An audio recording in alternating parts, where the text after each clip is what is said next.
Video like जरूर कर लीजिए और ऐसे वीडियो लगातार फ्री में पाने के लिए चैनल को तुरंत सब्सक्राइब कर लीजिए और बेल आइकन को जरूर टैप कर लीजिए ताकि आगे भी सारे वीडियो आपको मिलते रहे। यूट्यूब में फॉलो करते हैं तो प्लीज ये वाला फ्री टेलीग्राम चैनल जरूर ज्वाइन कर लीजिएगा। सारे नोटिफिकेशन सारे अपडेट यहीं पे आते हैं, ध्यान रखिए। मेरा नाम है वैभव और आप लोग देख रहे हैं UP PSC best online coaching YouTube channel. दोस्तों यहाँ पर हम लोग कवर अप कर रहे हैं 3000 क्वेश्चन अर्थव्यवस्था के। अभी तक यूपी पीएससी आयोग के द्वारा पूछे गए जितने भी क्वेश्चंस हैं वो इस पूरी सीरीज में आपके कवर अप हो जाएंगे। प्रीवियस वीडियोस को देखने के लिए मैं आपको बोलूँगा कि आप लोग प्लेलिस्ट में जाइएगा, वहाँ पर आपको सारे वीडियोस देखने को मिलेंगे। हर वीडियो को कंप्लीट देखिएगा। कोई भी क्वेश्चन मेरे द्वारा अगर आपसे पूछा जाता है तो उस क्वेश्चन का आंसर कमेंट सेक्शन में ज़रूर करिएगा, ठीक है।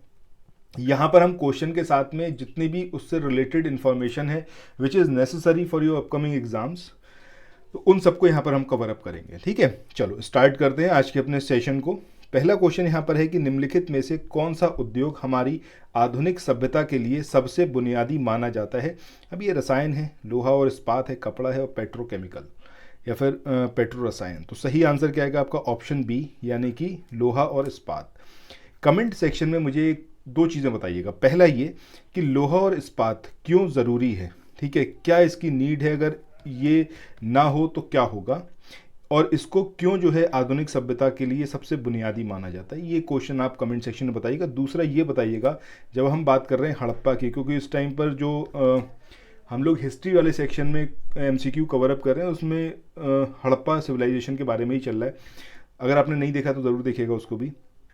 तो ये बताइएगा कि हड़प्पा सभ्यता के जो लोग थे वो कौन सी धातु के बारे में जानते थे और किसके बारे में नहीं जानते थे। क्या वो लोहे के बारे में जानते थे, नहीं जानते थे, ये कमेंट सेक्शन में बताइएगा। चलिए नेक्स्ट क्वेश्चन पे मूव ऑन करते हैं। अगला क्वेश्चन यहाँ पर है जिसमें पूछा गया है आपसे नेपा नगर के बारे में कि नेपा नगर जिस उद्योग के लिए जाना जाता है वह कौन सा है। सीमेंट है, उर्वरक है, हथकरघा है या फिर ये आपका अखबारी कागज है, ठीक है। सो देखिए अगर हम लोग बात करें किसकी, नेपा नगर की, तो नेपा नगर जो है ये एग्जैक्टली है कहाँ पर। सबसे पहले इसकी लोकेशन के बारे में बात करते हैं। तो Burhanpur which is in Madhya Pradesh, ठीक है, मध्य प्रदेश में है बुरहानपुर। वहाँ पर ये पूरी इंडस्ट्रियल टाउनशिप है नेपा नगर, ठीक है। अब इसका इनॉग्रेशन किसने किया था, ये आपसे एक क्वेश्चन पूछा जा सकता है।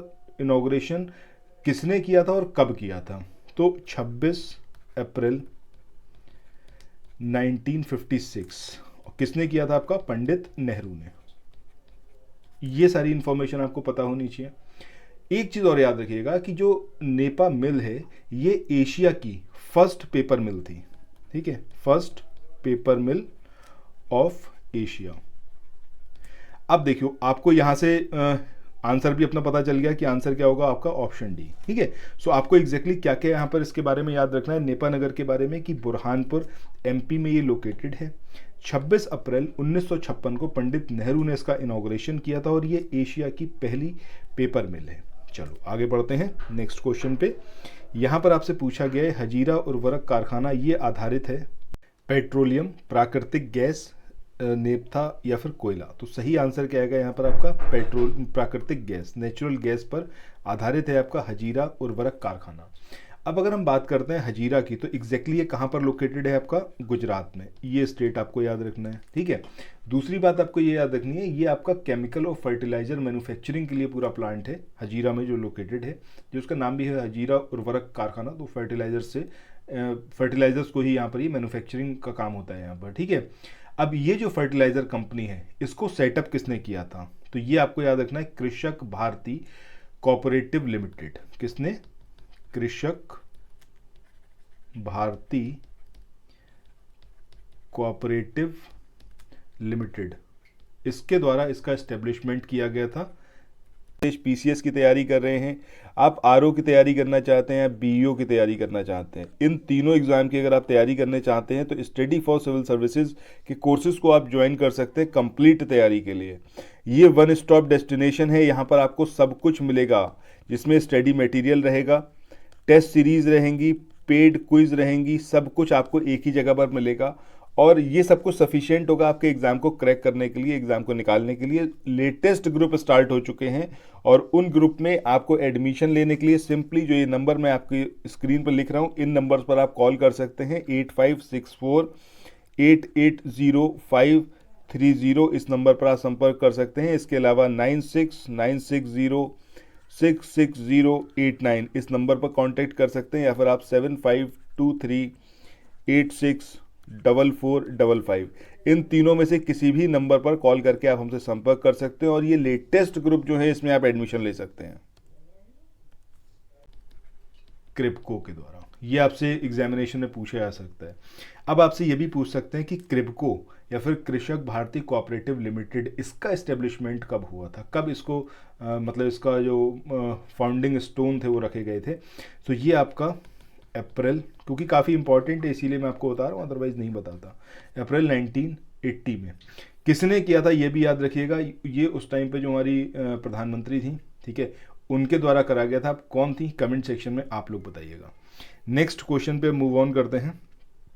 अगला क्वेश्चन यहाँ पर है, इसमें आपसे पूछा गया निम्नलिखित में से कौन सा स्थान कागज निर्माण उद्योग के लिए जाना जाता है। ठीक है, अब इसमें यमुनानगर, गुवाहाटी, शाहबाद और बल्लारपुर। ठीक है, सो यहाँ पर सिर्फ एक ऐसी लोकेशन है जो कि आपका कागज उद्योग या फिर कागज निर्माण उद्योग, पेपर मैन्युफैक्चरिंग इंडस्ट्री के लिए नहीं जानी जाती है, वो है आपकी शाहबाद। बाकी अगर हम बात करें यमुनानगर की, गुवाहाटी की और बल्लारपुर की, तो ये तीनों जानी जाती हैं। अब देखो यहाँ पर किस तरीके से ये क्वेश्चन है, क्वेश्चन को समझने की कोशिश करो कि जब यहाँ पर पूछा गया आपसे क्या कि कागज निर्माण उद्योग के लिए कौन सी जगह जो है वो जानी जाती है। 3-4 लोकेशन आपको इसके अंदर दे दी। अब एक लोकेशन ऐसी है, अगर आपको इसके बारे में पता है तब आप इसका आंसर बता पाएंगे। ठीक है, अब ये लोकेशन बड़ी ज़्यादा इंपॉर्टेंट है। अगर हम शाहबाद की बात करते हैं, ये कर्नाटका में है, कुलबर्गी में।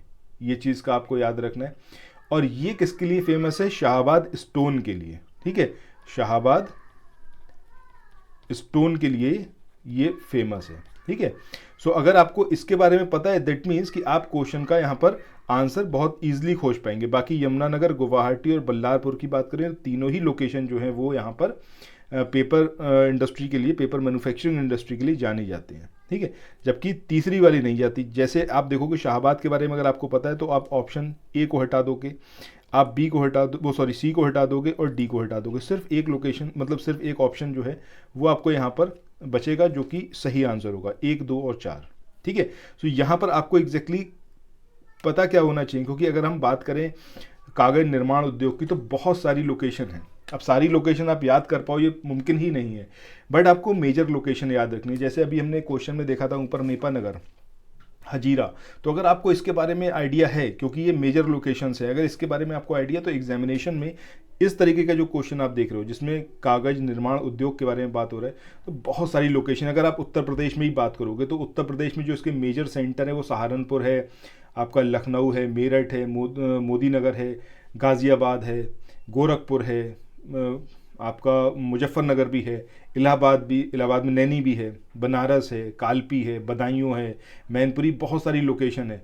इन ऑल अगर हम बात करें उत्तर प्रदेश में, तो उत्तर प्रदेश में बहुत बड़ा इंडस्ट्री नहीं है, ये जितनी मिल है ये बहुत छोटी छोटी हैं। बट अगर लोकेशन की बात करोगे आप तो बहुत सारी लोकेशन हो जाएंगी। ठीक है, सो ये जो क्वेश्चन इस तरीके का आता है तो उसमें आपको कोई एक लोकेशन ऐसी होगी जो बहुत ज़्यादा फेमस होगी, बट वो उससे एसोसिएटेड नहीं होगी। जैसे शाहबाद की अगर हमने बात करी तो कर्नाटका के कुलबुर्गी में है और ये फेमस है आपकी शाहबाद स्टोन के लिए।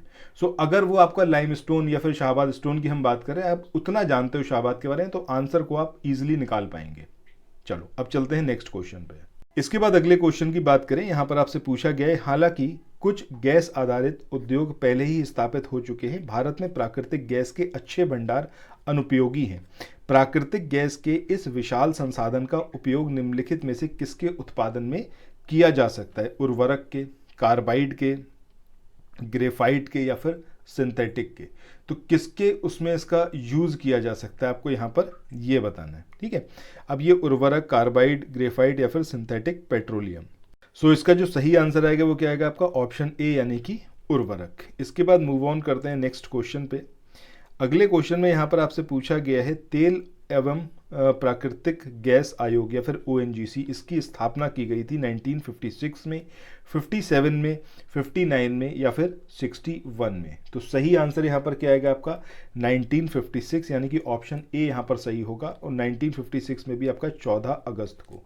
इसके हेडक्वार्टर की बात करें तो इसका हेडक्वार्टर कहाँ पर है आपका, न्यू दिल्ली में, या फिर दिल्ली समझ लीजिए। ठीक है, दिल्ली में इसका हेडक्वार्टर है। ये चीज़ आपको इसके बारे में पता होनी चाहिए। बाकी ऑयल एंड गैस कंपनी इसका पूरा नाम है। इसके बाद आगे बढ़े नेक्स्ट क्वेश्चन पे। यहाँ पर आपसे पूछा गया है OIL ऑयल इंडिया लिमिटेड, ये एक उद्यम है जिसमें शामिल है तेल आयात, तेल शोधन, तेल अन्वेषण या फिर तेल विपणन। ठीक है, तो सही आंसर इसका क्या आएगा? ऑप्शन सी, यानी कि तेल। के बाद अगले क्वेश्चन की बात करें, यहाँ पर पूछा गया है भारत में सार्वजनिक क्षेत्र के उपक्रमों के संदर्भ में निम्नलिखित कथनों पर विचार कीजिए। पहला स्टेटमेंट है minerals and metals trading corporation of India limited देश का सबसे बड़ा गैर तेल आयातक है। ये एकदम सही बात है। ठीक है, दूसरा है project and equipment corporation of India limited उद्योग मंत्रालय के अधीन आता है। This is also correct statement. Third statement देखते हैं, यहाँ पर दिया हुआ है कि export credit guarantee corporation of India limited के उद्देश्यों में से एक उद्देश्य विभिन्न निर्यात योग्य वस्तुओं के गुणवत्ता नियंत्रण और अनिवार्य प्री शिपमेंट निरीक्षण को लागू करना है। ये स्टेटमेंट यहाँ पर इनकरेक्ट है। सो हमारा आंसर क्या होगा? ऑप्शन बी, यानी कि फर्स्ट एंड सेकेंड स्टेटमेंट। इस क्वेश्चन में यहाँ पर आपको दो स्टेटमेंट दे रखे हैं। पहला स्टेटमेंट है MMTC लिमिटेड भारत का सबसे बड़ा अंतर्राष्ट्रीय व्यापारिक संगठन है। तो सबसे पहले तो हम ये समझ लें कि भाई MMTC का फुल फॉर्म क्या है, ये तो आपको एटलीस्ट पता होना चाहिए। ठीक है, तो ये है आपका metals and mineral trading corporation of India. अब दूसरा स्टेटमेंट क्या है कि MMTC द्वारा उड़ीसा सरकार के साथ संयुक्त रूप से नीलांचल इस्पात निगम लिमिटेड की स्थापना की गई थी। दोनों ही स्टेटमेंट यहाँ पर सही हैं MMTC के बारे में। अब अगर हम बात करें MMTC लिमिटेड की, तो इसका जो था, इसकी स्थापना कब हुई थी? तो स्थापना हुई थी इसकी 26 सितंबर। वैसे ये आपको डेट और मंथ तो भले ही याद ना रहे, लेकिन आपको एग्जैक्टली ईयर ज़रूर याद रखना है। 1963 याद रखिएगा MMTC के बारे में। प्रीवियस ईयर्स में जितने भी ऑर्गेनाइजेशंस के बारे में पूछा गया है, उनके बारे में बेसिक इन्फॉर्मेशन ज़रूर आपको रखनी है। इसके हेडक्वार्टर की बात करें तो हेडक्वार्टर कहाँ पर है आपका? न्यू दिल्ली में। ये दो चीज़ें आपको इसके बारे में पता होनी चाहिए। सो बहरहाल इसका आंसर क्या आएगा हमारा? पहला और दूसरा स्टेटमेंट दोनों, यानी कि ऑप्शन सी। इसके बाद आज के इस वाले सेशन के लास्ट क्वेश्चन पर आ चुके हैं। यहाँ पर आपसे पूछा गया है कि निम्नलिखित में से कौन सी भारत की सबसे बड़ी व्यापारिक सरकारी कंपनी है? अब ये कौन सी है? ये आपका भारतीय खाद्य निगम है, ये खनिज और धातु व्यापार निगम है, ये खाद्य और ग्रामोद्योग है, या फिर ये भारतीय व्यापार मेला प्राधिकरण है?